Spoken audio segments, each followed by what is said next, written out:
एउटा कुरा सधैँ सम्झिनुहोस्, रिसको एक क्षण, तनावको एक निर्णय वा निराशाको एउटा पलले आफ्नो ज्यान गुमाउनु कुनै समाधान होइन। तपाईको जीवन केवल तपाईको मात्र होइन, तपाईलाई पर्खिरहेका तपाईका बुबा आमा छन्, तपाईको साथ खोज्ने श्रीमान वा श्रीमती छन्, तपाईलाई संसार मान्ने तपाईका छोराछोरी छन्, तपाईका आफन्त र साथीभाइ छन्।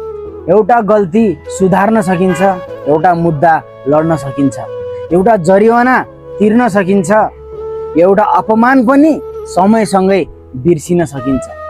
तर एकपटक जीवन गुमेपछि फर्काएर ल्याउन कसैले सक्दैन। जिन्दगी धेरै अमूल्य छ।